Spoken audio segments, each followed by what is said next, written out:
Thank you very much. And again, this is our seminar program for today, and I am delighted to have Vice President Kolb here to give us an update on the university. I mean, so many things are going on. I mean, we promised to keep it to only an hour, but I mean, this could probably go for several. Prior to joining the University of Michigan, Chris served as Governor Whitmer's state budget director. He led the Michigan Environmental Council, a nonprofit coalition of more than 60 environmental organizations, for 10 years. He served 3 terms of the Michigan House of Representatives, and also served 6 years as Ann Arbor City Council and as mayor pro tem. He's also a Michigan alum, so he's well experienced in university relations as well as government relations from many different perspectives. So I think you've been vice president for 3 years. Okay. So again, we're really looking forward to the update. We'll hold questions till the end. But again, I think this is a great opportunity to learn more about what's happening at the university, both at the university in and of itself, but also in the context of the whole state of Michigan and the political situation in the state. So thank you, Chris, very much for joining us. Thank you. Thank you. And I do not have a PowerPoint. I'm old school. And so I don't have to say, next slide, please, next slide. But two, I wish I had time to put together a PowerPoint presentation. It has been a whirlwind joining a large organization like the University of Michigan during a pandemic, where you're trying to get situated with a leadership team who you don't meet face to face. We eventually would meet face to face for a happy hour, and it was amazing how some people were a lot taller than you thought, and some people are a lot shorter than you thought, and you could figure out who was using filters and who was not using filters. But it's a pleasure to be here with you. I won't speak for that long, and then we can have some Q&A and maybe move you along your agenda as well. But it really is a pleasure to try to give you a little sense of my perspective of the university, from not only my current position, but from my past positions, and having a unique position of being a townie, having been born and raised here. When I was interviewing for this position, I got to tell them that my first breath was taken at the University of Michigan, and it was. Born, probably my last breath will be at the University of Michigan. Fortunately or unfortunately, but I tried to run away many times and found myself back here. It was interesting when I was interviewing because I was the governor's budget director, and I had a really great gig, and I enjoyed it. But this was a position that we would kid in my household all the time to say, well, if Cynthia Wilbanks ever retires, wouldn't that be a great gig to have? But it was it was like when we were walking the dogs, that was a throwaway chuckle line, and lo and behold, Cynthia did. And she retired, unfortunately, a couple years sooner than I wanted her to, because I really felt I would be the budget director for 4 years and then would have to move on, because as a cabinet member, you have a shelf life, and you at some point need to start thinking about transitioning, unless it's your last job you're going to do and you're going to transition a different way, which I wasn't prepared to do. But so when I was on city council, well, I'll take you back a little bit farther. As a townie, I grew up thinking every community was like Ann Arbor. I thought it had all the entertainment going on, the diversity. I thought every community had a University of Michigan there. I just didn't realize till I got older how unique this town is and how unique the university is. And they really go hand in hand. And it's been a great relationship. Obviously, when I was on city council, I kind of felt the university had some really big footprints when it moved, and we felt the ramifications. I'm quoted in the paper. If someone would Google and delve down deep enough, you'd see where I called it an 800,000 or 80,000 pound gorilla. And when it moved, it left big footprints. And I said, we appreciated all the work they were doing in Detroit, but we'd love to have a few apples fall closer to the tree. And so those words have somewhat come back to bite me. The other thing that made Cynthia Wilbanks chuckle was that when I was on city council, I said we wanted to have city council meet with the regents. And so we had a regent city council dinner. She goes, guess what? You get to host it now. It's all on you. We just had one recently, and it was a fabulous meeting. But I also, from city council, went up to the state house and represent Ann Arbor, my hometown, the University of Michigan, and learned a lot there. I ran the Michigan Environmental Council for 10 years. My degree from U of M is in natural resources, and it was great to have a job that I actually could use my degree because my mother kept saying, what are you going to do with that? So it's fun to be able to tell her I did. And then, the governor called. So before she was governor, she was Gretchen to me. And we were colleagues in the Michigan House. We came in together. I was from Ann Arbor. She was from East Lansing. We made bets. I lost some, brought up Zingerman's brownies. She lost, and she had to sing the victors on the House floor. She doesn't sing very well. She does lots of things very well, but singing is something she should only do at home.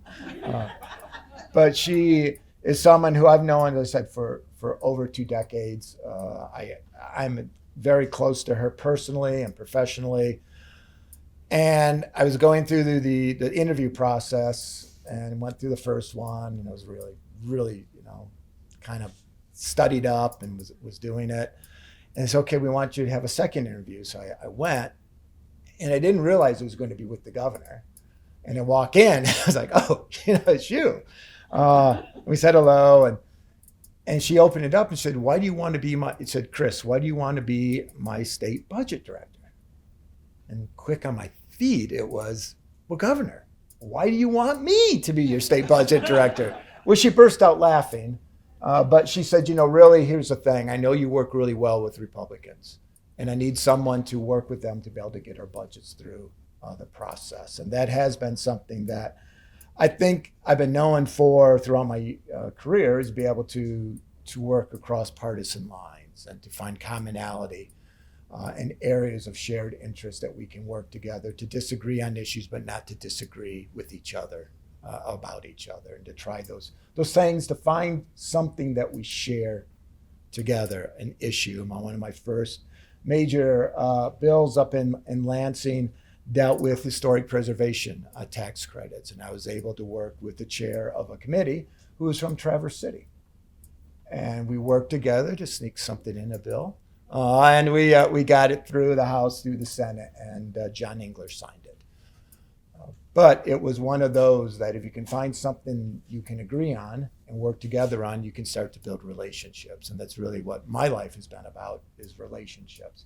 And that's really what I try to bring to this job as well.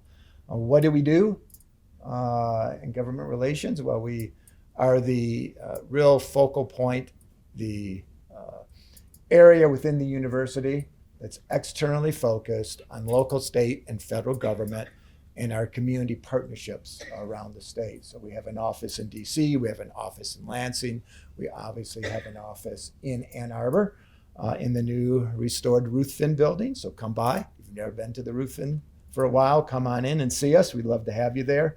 And then we also have statewide outreach folks. So we have 2 people who divide the state in half, and they do community outreach, going to different meetings, trying to connect community interest entities with the university, and finding out that someone has an interest in helping their community on some issue. We try to connect them with resources at the university and bring those folks together to address whatever that issue is, because the University of Michigan is a public university with a public mission.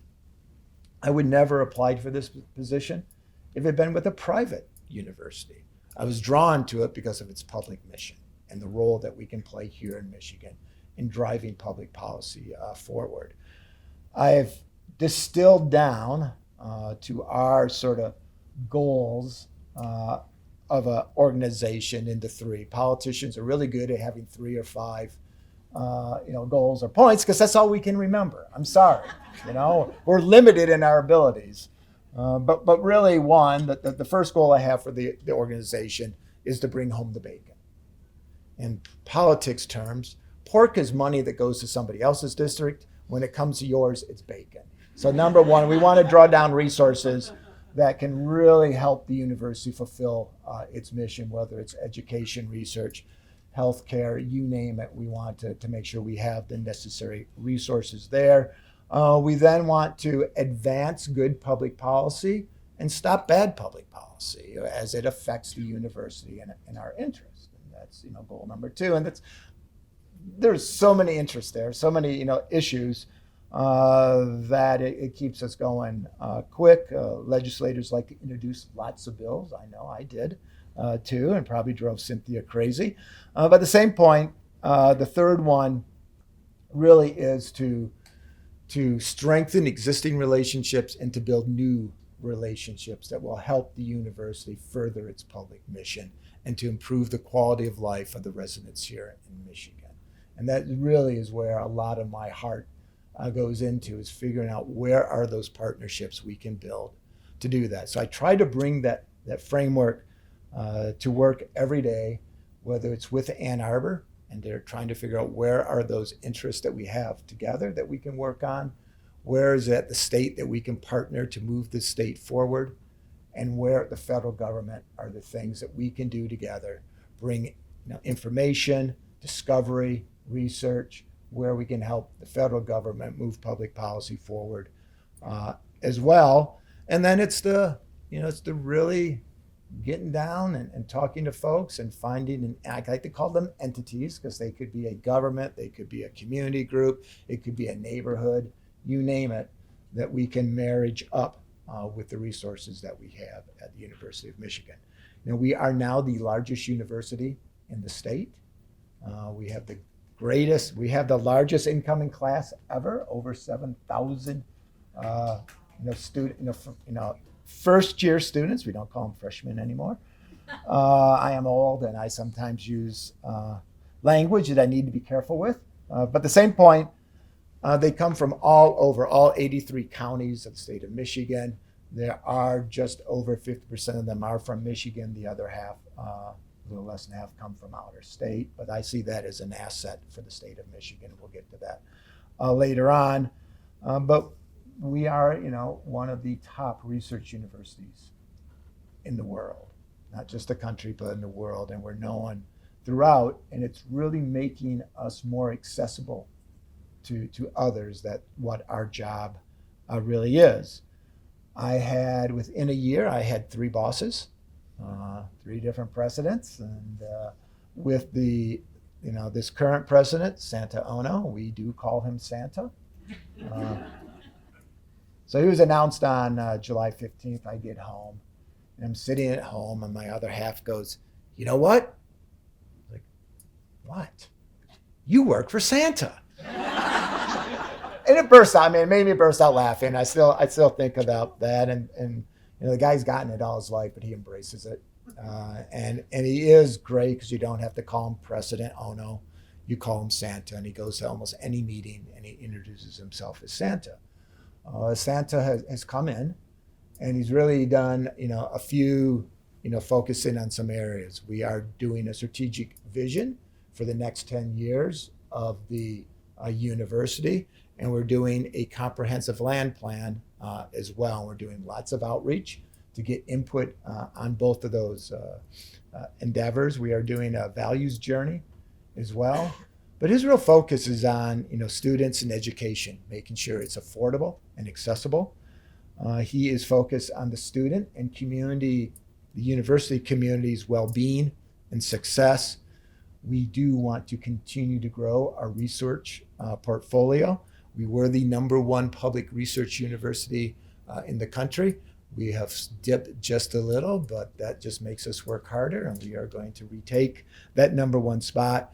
Our healthcare system is expanding so that we can reach the entire state of Michigan. And one of the areas that he is really keen on is economic development. It's something he did in Ohio when he was president at the University of Cincinnati, and when he was just recently the president of the University of British Columbia, that he led their efforts on economic development and would jump on a plane with the governor or the premier and go anywhere to help attract business to that locale. So he's offered to do that for the governor. She has put him on the Michigan Economic Development Corporation's Executive Committee, which is the body that really develops the strategy for MEDC to move the state forward. She also put him on recently the Growing Michigan Together coalition, and he's really focused in on how do we grow the state of Michigan and how do we make, we have all these students that come in from outer state and the ones who are in Michigan. How do we make it so it's sticky enough that they stay? What is that we need to make our state sticky so they stay here? And he has some great ideas on that. And so we're really, looking forward to doing that. And then the other thing is he's really focused on those big, I call them gnarly, ideas or challenges. Climate change, sustainability is a huge one for us.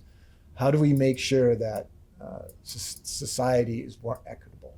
How can we make sure that people have access to health care? And how can we drive research forward for the betterment of all of us? So that's really his sort of big vision. I haven't asked him if it was okay that I do that, but that's the way I distill what we're working on.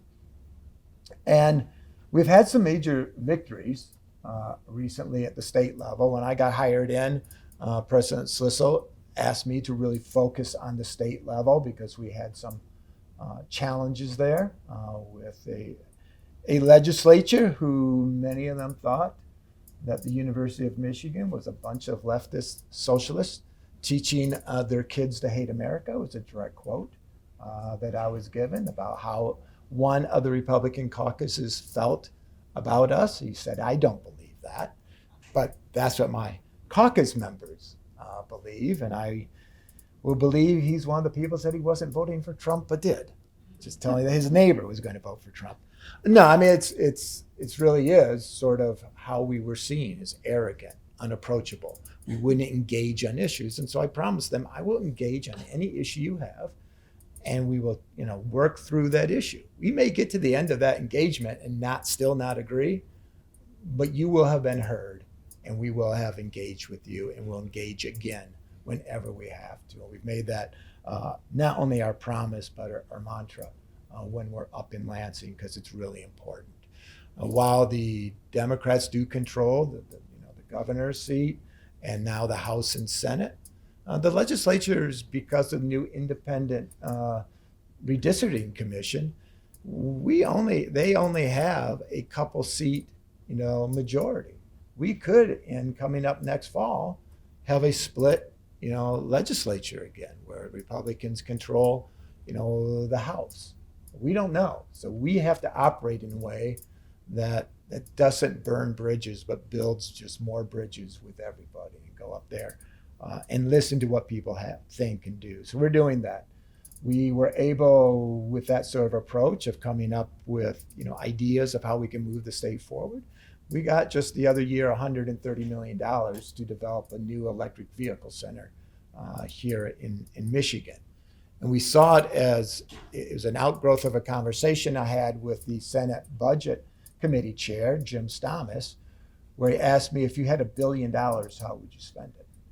What both of us didn't know is they were going to have about $11 billion to spend. But they had $1 billion at the time of excess money, and they didn't quite know how they would do it. So we gave them multiple ideas, but one of them was the electric vehicle center. I truncated down to EV center, but electric vehicle center. And we started to talk to them about, Michigan has been at the heart of the mobility industry for over a century. And if we wanted to keep being at the center, we needed to make investments. Your automobile or truck is becoming a computer on wheels. And that's different than what it has been. And you can build a computer anywhere in the world. You no longer are tied to the Motor City, to Michigan or the Midwest to build a vehicle. And mobility is not just land, it's air and it's water. And things are moving quickly. And if the state wants to remain at the center of the mobility industry, we have to make investments that will keep us in a leadership position. And they hurt us.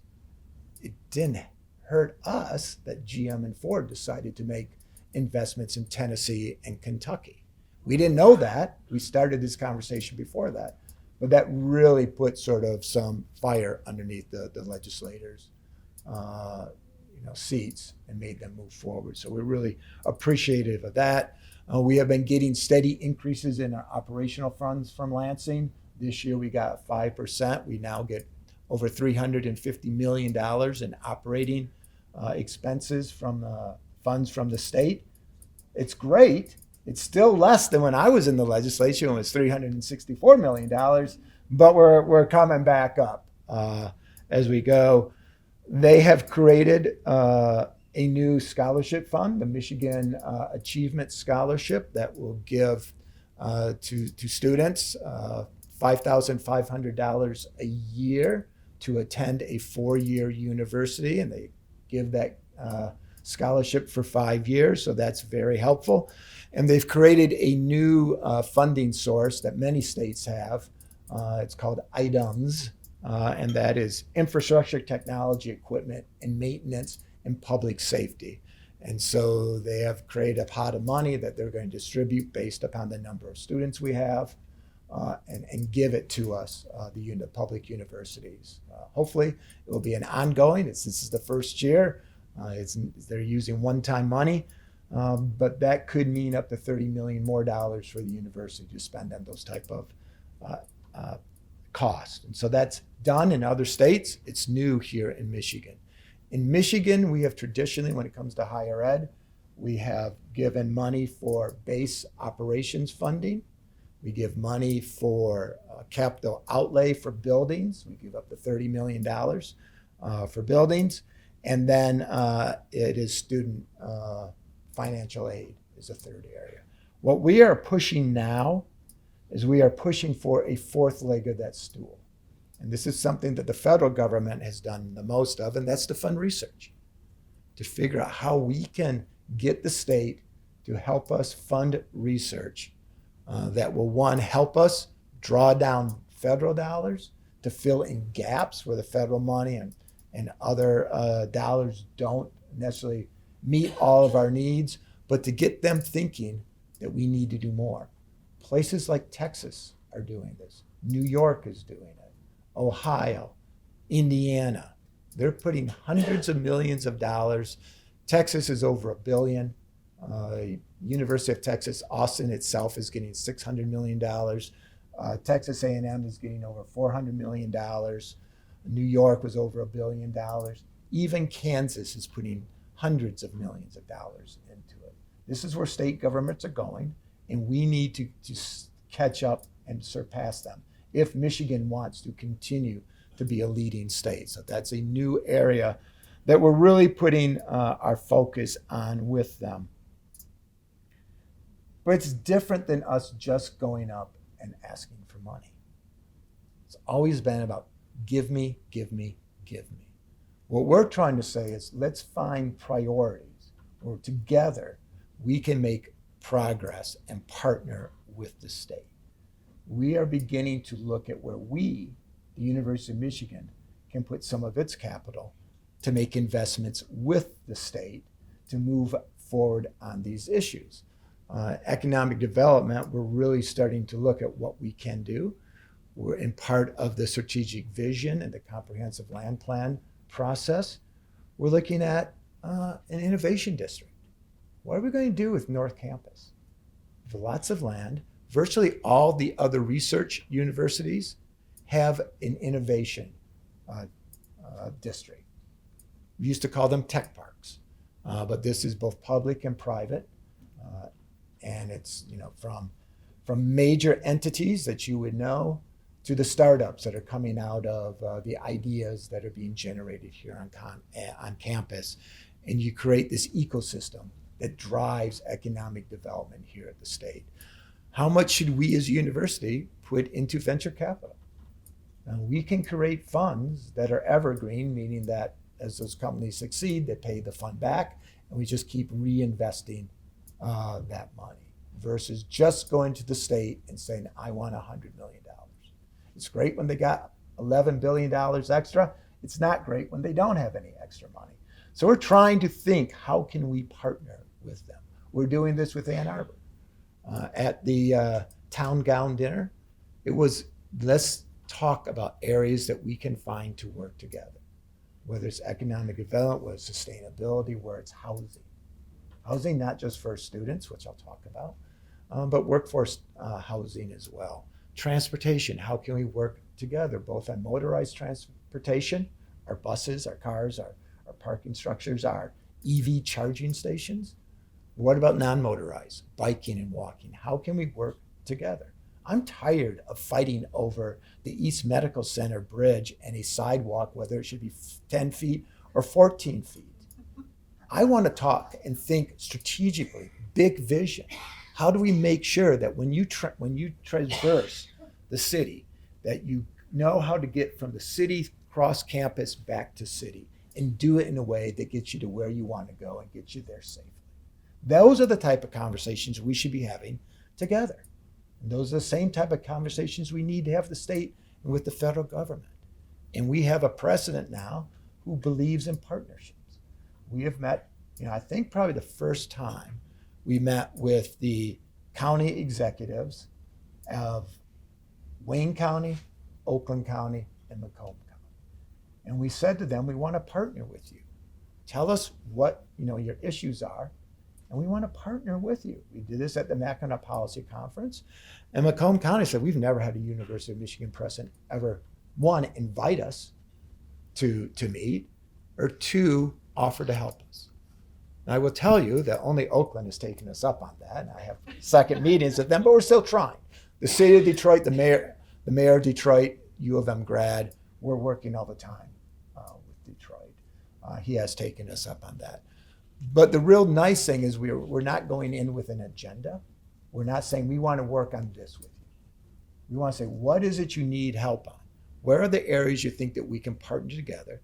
And we'll do that together. We'll figure it out together. And that's what a true partnership is. It's not us saying what we're going to do and how we're going to do it. It's like, what should we be doing? How should we be doing it? And how can we do it together? Community is both the entity, that the corporate body, it's also the community. And everyone who's ever spent any time and done any work in Detroit understands that community is a really interesting concept when it comes to Detroit.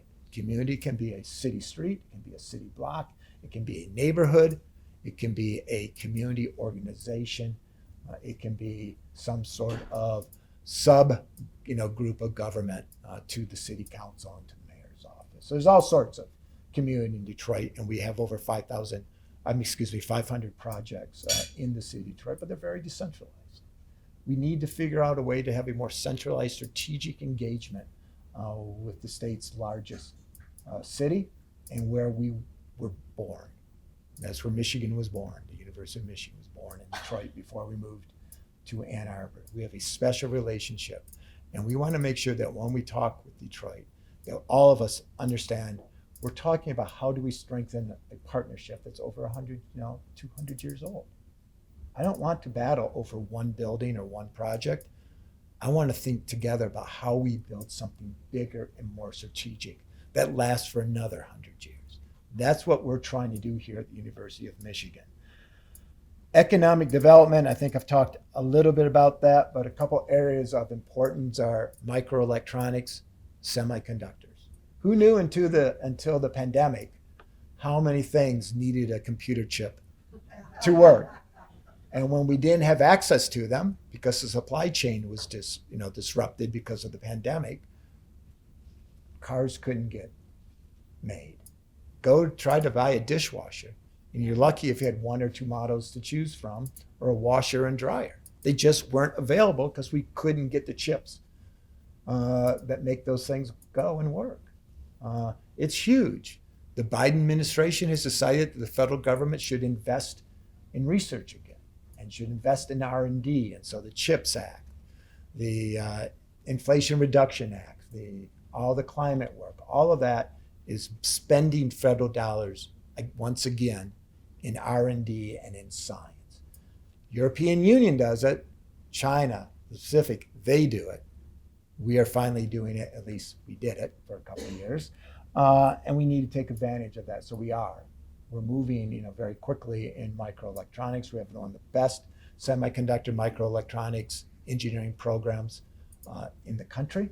And we need to take advantage of that and work with the state to help bring down federal dollars. We put together a consortium. It's called the MSTAR Consortium. And it has GM. It has a company called KLA. It has the University of Michigan, the Michigan Economic Development Corporation, the state of Michigan. Did I say Washington County Community College? We have also a Belgian entity called IMEC, which is the Intercollegiate Microelectronics Consortium. It is a who's who of the scientific world and of the manufacturing and research world who works in microelectronics. And they work together, they work separately, protect proprietary information, but also driving the industry forward. With the CHIPS Act and the Biden administration's wanting to bring chip manufacturing back to the United States, and it's harder to get foreign chips in. IMEC is looking to invest in the United States, Michigan, Indiana, Florida, and other places where they can take advantage of what's going on. And so we are in conversation with them to do that, and we're partnering with the state to make sure they get the funds to take root here. And it won't be SBGM, it'll be Ford, it'll be all the other mobility industries as well if we're successful. And it won't just be about 4-year and master's and PhD students. It will be providing workforce development for folks who will be displaced as we go from the internal combustion engine to battery-driven cars and vehicles. And we need to think about that. There are going to be some people who can transition easily, but there's going to be other jobs in other companies that don't. So we need to make sure that we are providing workforce development training for them. And it doesn't mean that it will necessarily be the University of Michigan do it, but we'll have a partner like Washington Community College or Macomb Community College. And what we'll do is make sure that what they need to teach, we're providing that knowledge, make sure that what they're doing is of high quality and relevant to what needs to be done, and then let that partner do the actual training and teaching. That's what it's all about now. And it's not all about getting a 2-year or 4-year or a master's or PhD. It's going to be a lifetime learning experience. And folks are going to be getting certificates and others, saying that I've gone back and I've gotten that. We can do stackable, certifications where after you get a few of them, you get a degree. We can get some doing some workforce development. They decide, I'd like to get a 2-year degree. We can work with them to get a 2-year degree. We can build a path from that 2-year degree, if they want, to get a 4-year degree. And if they want to go on, we can get them on to a master's and a PhD. But that's what it's going to be if we're going to stay competitive, and we want to be a part of that.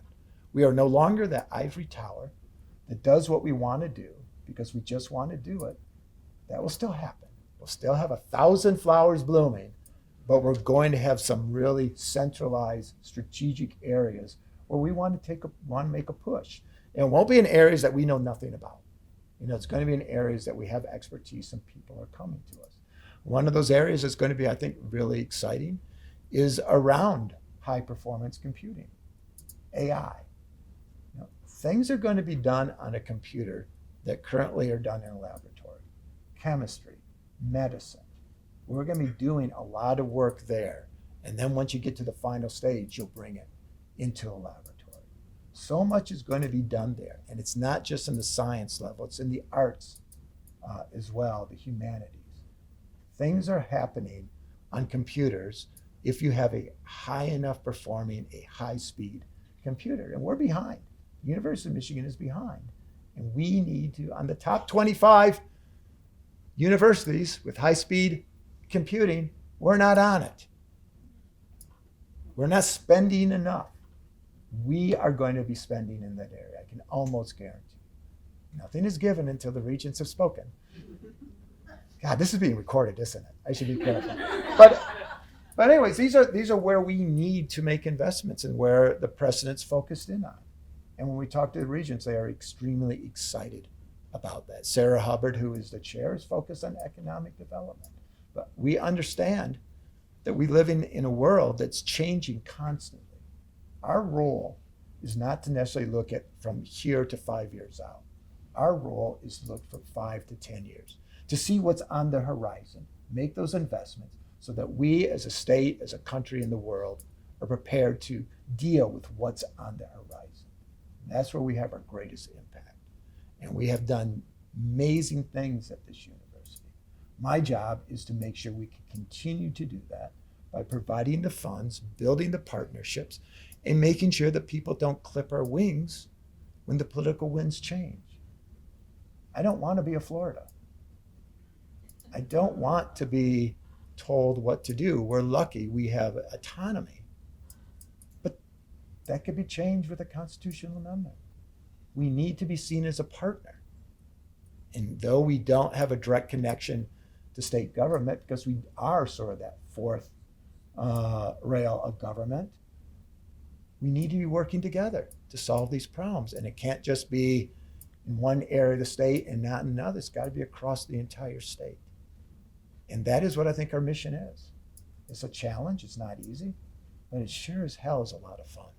I'll tell you. My job goes from that East Medical Center bridge and making sure that pedestrians and bikers can get across it safely, to having a graduate stuck in Afghanistan when the United States was pulling out, and making sure my team was working their, well, I call a Rolodex, now they call their network, but calling everybody and anyone who might be able to help, and everything in between. Free speech is a huge issue. It is. If you can't have, political discourse on a college campus, where can you have it?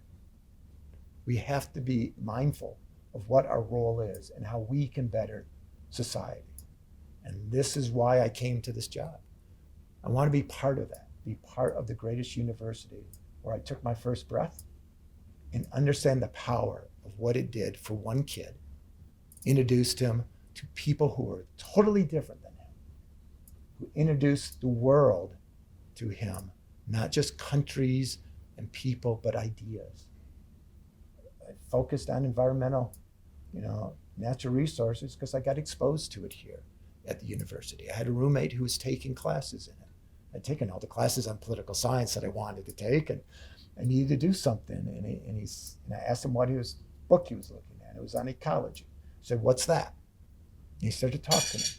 I thought, well, that's kind of cool. Maybe next semester, I'll take a course. I took a course.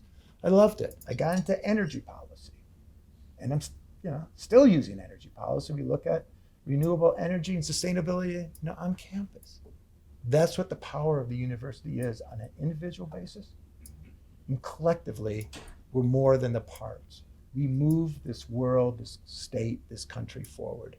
And I'm so happy to be able to do that and be a part of a team that's focused on the better good. And all of you know that because you've been a part of it. You know how great this university can be and is. I don't have blinders on. I know we have serious issues that have to be addressed. But if we can't do it, I don't know who else can. And I'd rather a public university did it for the public good than a private entity doing it for a private good. And so I'm going to end it there because I can pontificate forever. But questions you might have, if I don't want to answer it, I'll just say I don't want to answer it. However you guys want to do it. So I got a question. How does your office incorporate our Flint and Dearborn campuses? They have their separate government relations entities. So as you know, the University of Michigan is 3 separate universities, and we now say one community. We share a president and we share a board of regents, but we're 3 separate corporations and corporate entities. So I do not oversee Flint and Dearborn, but we work with them all the time. And Flint is reloading, and obviously with their search now for a new chancellor, though that new chancellor will come in and have to make some decisions on how they want to handle their government relations. Dearborn is down one individual for government relations, and we've talked about how we can support them. But they make their own decisions, and hopefully we're on the same side of some issues, and sometimes it's difficult.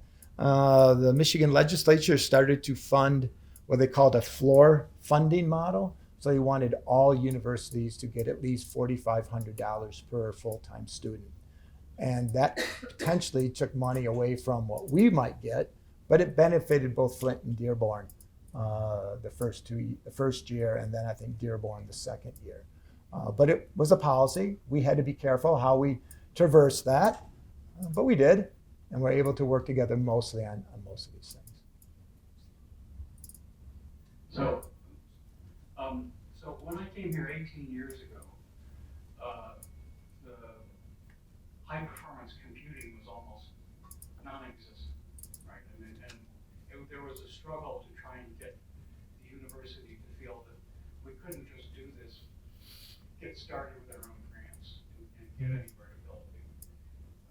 So it's really improved enormously, but as you say, it's still not where it needs to be. So do you think, are you optimistic about growing the high performance computing area? I can't, nothing's guaranteed, but I think there's a lot of interest around it because we see the power of it, and we see the power of doing it ourselves versus doing it through a third party or letting other people buy time on a high performance computer somewhere else. So when you put it all together, it makes a lot of sense. I mean, one of the issues we are looking at, and it kind of tickles me in one way, or it comes back to bite me, but it's on sustainability and the amount of energy that high performance computing takes. And we're talking about water cooled, really high powerful machines, and they are energy intensive. And so we have to address that. So that is one, but that's one where someone, I won't say who, but someone raised that question. It was like, ooh, ouch, they got me, right where it hurts the most. But I think if we want to continue to be at the leading edge of research, I think we have to. And it's not just scientific research engineering. This is on all phases of research and education. And it's going to be really important. And obviously there's ethical issues that we have to work through as well. And what better entity to address those issues? I had the chance of sitting in on a meeting that U.S. Senator Gary Peters was having at the Ford School about some of these issues. And the social sciences have been dealing with AI for decades. It's not a new issue. It's just come before us as sort of like this brand new issue, but they've been dealing with it. And we can, and talking through those issues. One of the aspects they were talking about was when it comes to military use. We, the United States, always has a human being behind the drone or the other weapon. That's not true in other countries. And when you remove that human person, that element, it changes some of your decision making. It's easier to launch. You're not the one dealing with it. You're not the one watching the screen. Keeping a human involved in that decision-making process is really important. There's a whole bunch of stuff when it goes to mobility and autonomous vehicles, all sorts of things. That just being aware and having a university where all of those thought processes and experts can come in and challenge you on all of these ideas and questions is important and powerful, because they aren't easy questions. If they were, we'd be having the solutions every day. People like me would be coming up with the solutions. So it is a challenge, but like a politician, I can eat up a lot of time on one question. If I was a betting person, I think we will. How much, where, but we have got to be back on that list. Whether will we be number one, I can't tell you, but we'll be with our peers, and that's going to be really important. Mississippi State's putting $20 million into it right now. You got to believe that a university like that sees it as a needed investment. We will too. I think we will. So that's, this is the hard part being a politician. I'm often willing to take risk. because without taking risks, you don't always get gain. I'm very conscious of the public dollar. It's not my money. I want to be careful, make good investments. When I go to the state and ask for money, I want to make sure it's a good bet for the state. Because I want to come back next time and they say, that was a great bet, Chris, and we're willing to bet with you again. But I got to believe it's an area that we need to do more in ourselves and make those type of investments. So, long way to get to yes. I came to Michigan. I wasn't born here and I didn't grow up here. And I came in the very late 60s. So I visited this resident in the state when the university made its big push into raising money privately. Mm-hmm. If you remember, Mm-hmm. well, you probably are too young to. Oh, thank you, bless you. The point was the state money dried up for various reasons, and it wasn't ill will in the legislature, I don't think. But the state had problems, and I wondered how much your office now works with this fairly large development operation. It's probably bigger than your office is. I'm not. You can bet on that one. We're a very small unit at the University of Michigan. Those development dollars are very important for the university, but they come with strings attached, meaning that there are conditions on where they can be spent, how they can be spent. I have a very small scholarship program in 2 different areas of the university, and I'm starting a 3rd one. Very modest, but still important. And I dictate where those dollars will be spent and how they're on scholarship. 2 of them are scholarship for undergrads. A 3rd one's going to be in something at Michigan Medicine. But those are really important dollars. I don't work that much with them in like my governmental side. I do work with them on their partnerships when donors come to events to make sure that we're there to talk with them. There are a lot of our donors are very much involved in my world, whether from a governmental or political aspect. And I want to be there and work with them. And sometimes I'll connect them to a visiting, I like to call them decision makers. That's my code for elected officials or administrative officials. But anyways, we like to connect them if possible. Just like I want to connect you and you to people you want to know as well. It becomes sort of my chits that I have in my pocket. I always want to have more chits in my pocket from you than you have from me. But that's just another. But I don't necessarily work that closely with them. But when needed, we do work together, and there is strong overlap with that as well. Is that good enough? Clear enough?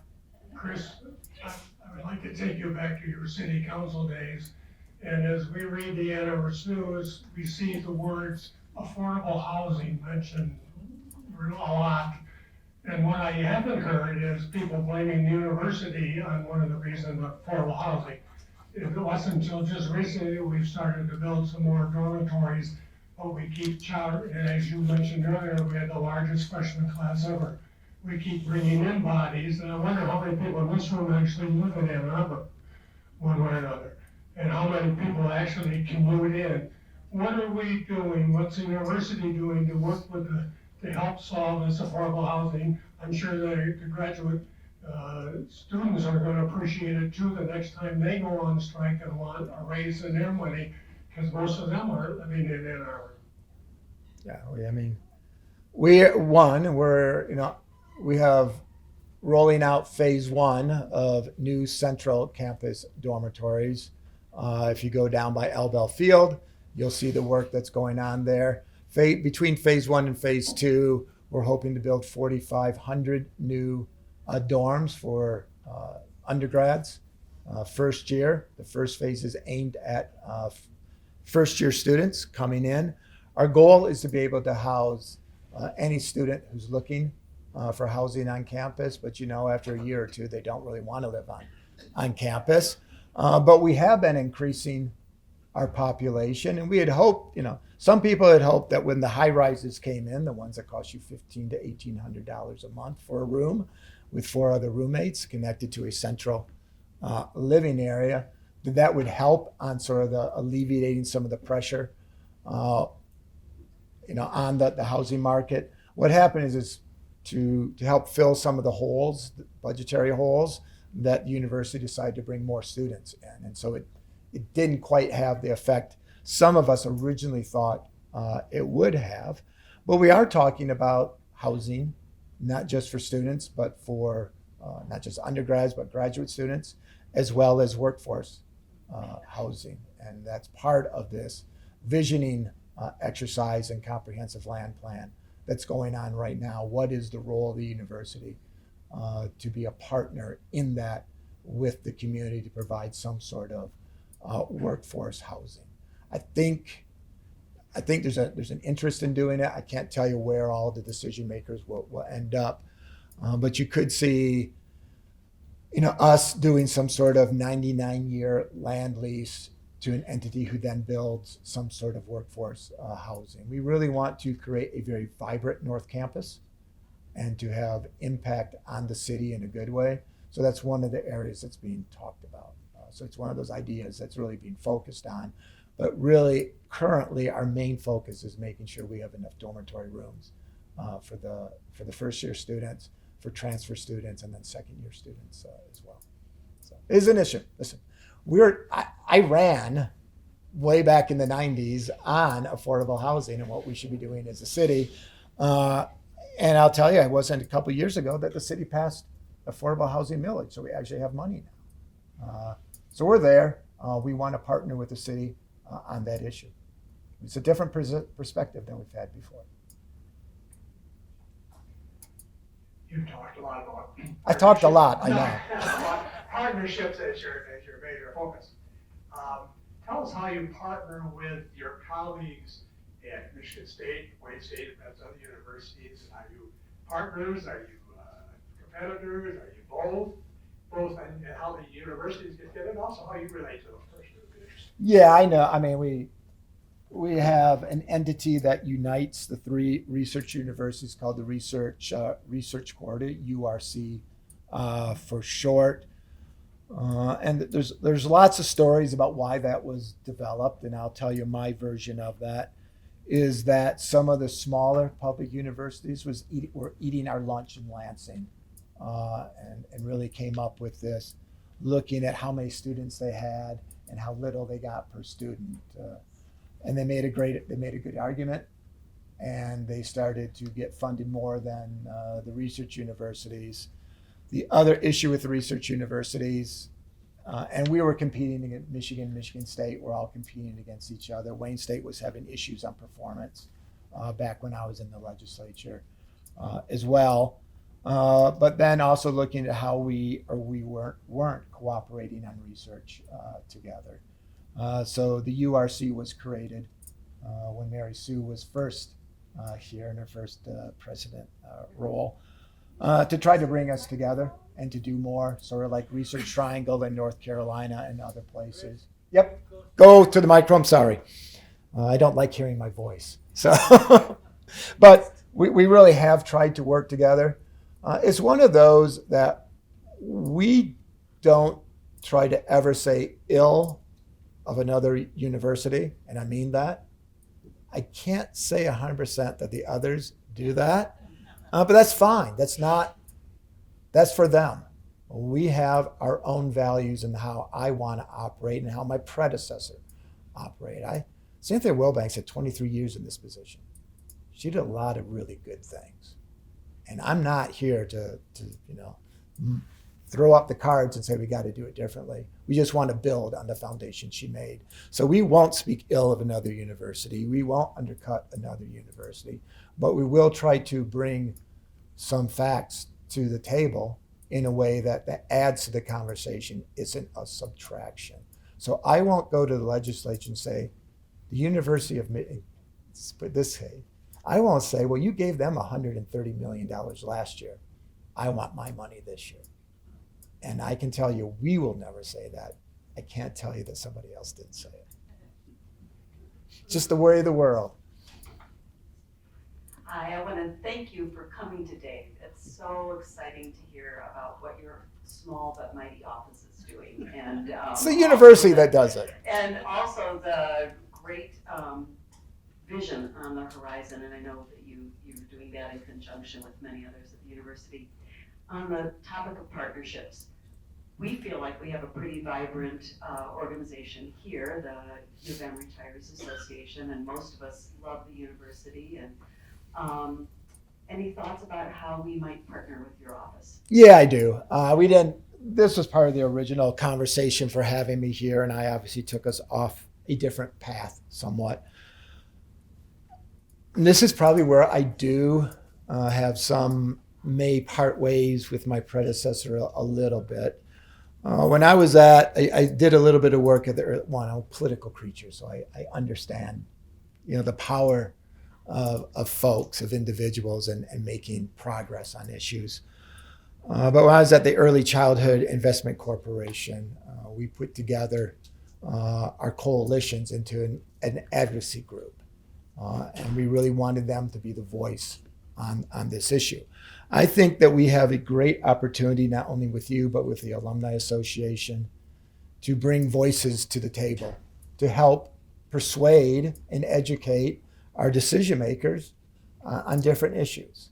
I also think the coolest thing is that we can bring people to those organizations and have a dialogue and present stuff to you. I always felt we had to feed each other, meaning that I should bring something to the table that feeds your thirst for knowledge or your excitement.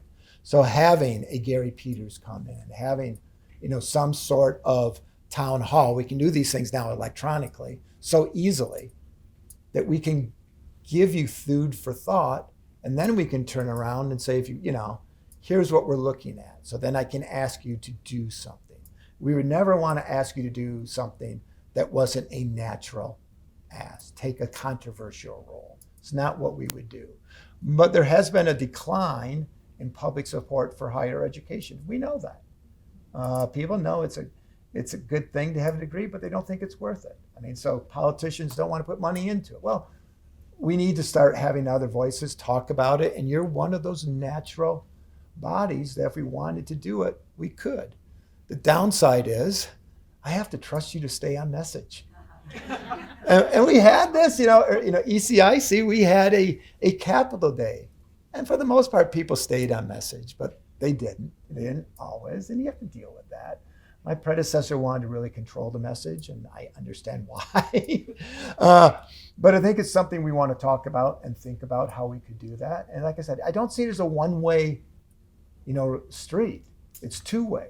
I should be bringing you something that you want and get something for. In exchange, then you're a stronger supporter of our bigger community and want to help out. And that's how I see it. And I'm working with the Alumni Association.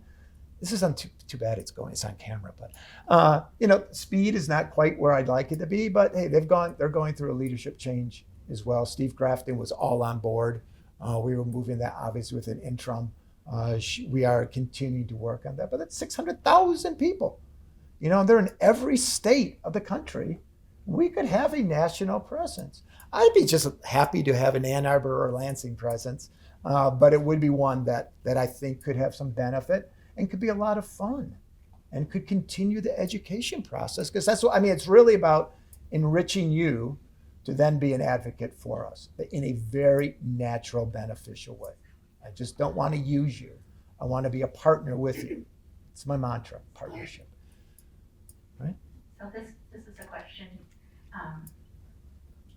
This is going to piggyback on the dorm question. Yep. And that is, can you describe the quality of relationship between the university and Ann Arbor and the city? Thank you. It depends on if they're on camera or not. No. See, I can say these type of things. One, I've been, on city council. I've been in the legislature. I can make fun of people because I've been there, and I make fun of myself mostly. I think we're on pretty good relationships. Obviously, listen. I called the university a gorilla. Come on. how can I, say anyone can't say anything bad about the university? I think we need to do more. I need more time in the day. I need to have someone clone me or do something, but we really want to. We have a great relationship with the city administrator Milton Dehoney. He comes from Cincinnati, from Phoenix, Cincinnati. He has more of a big city sort of a look at this. So we're working, very well, I think, on the administrative side. It's really working with the council members and the mayor.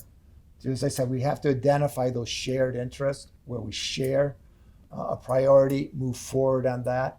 That allows you then to address those issues where you don't necessarily agree. Building a positive and productive relationship allows you to address those other areas where you may have some chafing. And I get it. I'm a townie. I've been here, but we're willing to really work with them. And it's, whether it's bringing resources, whether it's bringing, not just financial, but our own, persona to bear on an issue, we're going to do it. We want to do it not just in Ann Arbor, but we want to do it in Detroit. We want to do it in Flint and Dearborn. And we want to do it with the rest of the state. That's what will build support for Michigan in the state capital.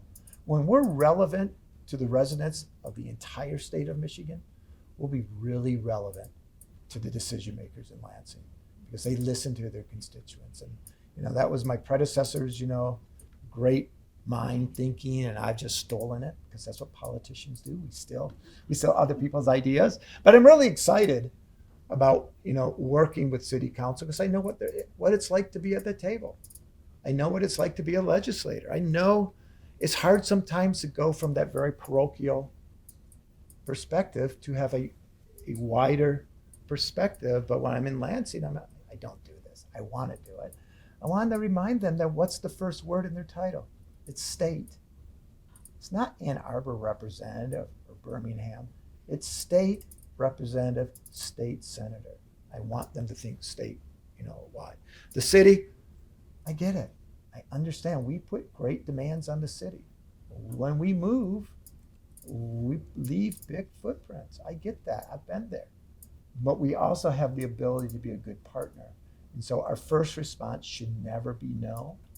It should be, well, let's talk about that. Let's see what we can do. Discuss it, figure it out. If we can do something, let's do something. And sometimes just say yes because it's the right thing to do to say yes. All right?